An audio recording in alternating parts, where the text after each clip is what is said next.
हमारी भी भावनाओं का ध्यान रखा जाए। हम भी इसी देश के निवासी हैं। निषाद ने गोरखपुर में क्या किया?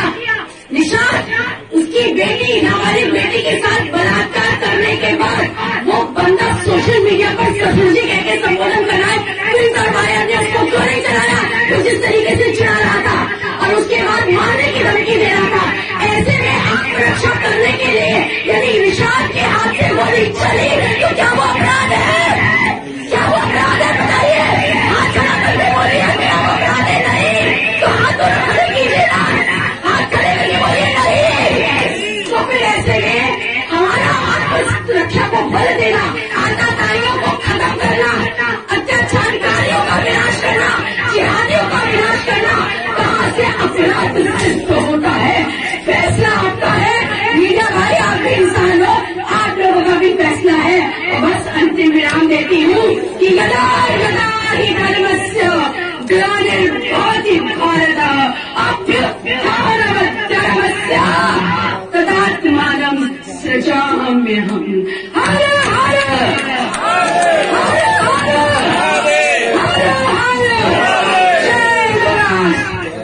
भारत को हिंदू राष्ट्र घोषित किया जाए, धर्मांतरण पर पूर्ण प्रतिबंधित किया जाए और बिना शर्त नरसिंहानंद सरस्वती और जितेंद्र नारायण त्यागी को मुक्त किया जाए।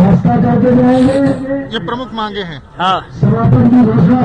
और जिस तरह से तौकीर रजा और ओवैसी के भाषण पर भी आपने चिंता जताई है, क्या कहा है पूरी बात? ओवैसी की संसद सदस्यता रद्द किया जाना चाहिए और आईपीसीपीसी के तहत जो उनका बयान असंसदीय अलोकतांत्रिक है उनको जेल में डाला जाना चाहिए। कानूनी कार्रवाई सख्त से सख्त उन पर होना चाहिए। धर्मांतरण के मुद्दे पर क्या विचार? धर्मांतरण एक तरह से राष्ट्रांतरण है जी। देशद्रोह की श्रेणी में आता है। यहाँ के अशिक्षित, गरीब, वनवासी, गृहवासी, आदिवासियों को धर्मांतरण कराकर और इस देश के विरुद्ध खड़ा करना देशद्रोह की श्रेणी में आता है। उसके लिए भी अध्यादेश लाया जाना चाहिए, नियंत्रण होना चाहिए और ये जब प्रतिबंधित होगा तभी भारत भारत रहेगा। और जनसंख्या नीति भी लागू होना चाहिए। उनके 4 बीबियां 40 बच्चा पैदा करें तो उनके लिए कोई नहीं।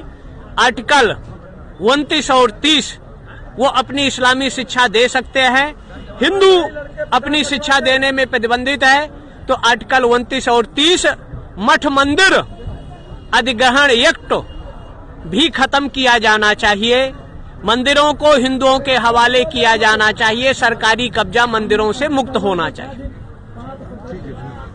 जेल में बंद 2 धर्म योद्धा हैं, उनको 1 सप्ताह के अंदर अगर रिहा नहीं किया गया तो यह आंदोलन बहुत उग्र होगा और उग्र ही नहीं, यह परिणाम बहुत भयानक होगा।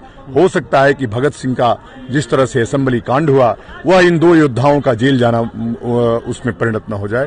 यह सब 3 प्रस्ताव आज पारित किए गए हैं और 3 प्रस्ताव सरकार को उससे अवगत किया जाएगा। मीडिया के माध्यम से बताया गया है, सोशल मीडिया के माध्यम से पूरा संदेश जा ही रहा है। तो अभी जो कार्यक्रम चल रहा है देश भर में, अभी गांव-गांव धर्म संसद होगी। धर्म सम्मेलन में कौन कौन संत शामिल हुए हैं? क्योंकि अभी आप कह रहे थे कि प्रशासन ने धर्म संसद का नाम बदलने के लिए कहा था कि आप संत सम्मेलन करिए, तो कौन कौन से यहाँ पर? नहीं, प्रशासन ने कभी हमको धर्म संसद का नाम बदलने के लिए नहीं, बड़ा लिखा है आयोजक धर्म संसद संचालन समिति। ये उद्देश्य प्रशासन के बाप का नहीं है और प्रशासन इस देश को, देश के धर्माचार्य इस देश को दिशा देते रहे, चलाते रहे और वही चलाएंगे। इस धर्म संसद के माध्यम से हमने एक नई दिशा देने का काम किया है। निश्चित रूप से जिनके लिए खतरे की घंटी है कि कहीं हमारी दुकान न बंद हो जाए, वो लोग इस षड्यंत्र में सम्मिलित हैं कि धर्म संत सम्मेलन फेल हो, लेकिन इस संत सम्मेलन अब तक का सबसे बड़ा संत सम्मेलन है। आपने देखा मंच पे तमाम वरिष्ठ संत महंतगण उपस्थित थे और उनके नेतृत्व में यह सभा की गई है। कल से रात से प्रशासन के लोग जिस प्रकार की प्रताड़ना दिए हैं, संतों को प्रताड़ित किए हैं कि नहीं ये धर्म, और 3 जगह से उनके जो फतवा जारी किए जाते हैं उन सभी जगहों का, उन सभी मुसलमानों का एक सूचीबद्ध लिस्ट बनवाना होगा। संपूर्ण विश्व में 313 प्रकार का मुसलमान होता है जो 6 भागों में बटा हुआ है, शेख, सैयद, मुगल, पठान, कसाई और भाटू। 3 जगह से फतवा जारी होती है। एक तो हमारे उत्तर प्रदेश में है देवबंदी, दूसरा भी हमारे उत्तर प्रदेश में है जिसका नाम है बरेली। हम साधु समाज सबसे पहले भारत सरकार से ये मांग करें कि ये संस्था को मिटा दिया जाए। जब तक कि ये संस्था नहीं मिटेगा हम लोग बोलते रहेंगे, सरकार उनको साथ में रहेगी, क्योंकि लोकतंत्र का विषय है, वोट का विषय है। अभी एक बहुत अच्छी बात कह रहे थे हमारे संत जी ओवैसी की बात। अन्य भारतवर्ष के उत्तर प्रदेश के जो राजनीतिक लोग हैं वो कुछ बोलते हैं तो उस पर एफआईआर दर्ज हो जाता है, तो वो दर्ज क्यों नहीं करवाते? कौन रोका है एफआईआर दर्ज कराने से? कोई उसके खिलाफ एफआईआर करवा रहा है क्या? हमें इस बात पर भी गहरा चिंतन करना होगा कि हमेशा खौफ है बुजुर्गों से दिलेर को, हमेशा खौफ है बुजुर्गों से दिलेर को, और समय पाकर कुत्ते भी काट लेते हैं शेर को। ये विश्व का जो विश्व के संपूर्ण विश्व के नागरिकों के लिए मैं इस सभा से मंच से नहीं, भारत के विभिन्न मंचों से मैं चुनौती देता रहता हूं। विश्व का ऐसा कोई राष्ट्र नहीं है जो भारत में आंख दिखा करके उसकी आंख सुरक्षित चली जाए। भारत कभी खतरे में नहीं पड़ने वाला, न सनातन धर्म खतरे में पड़ा हुआ है।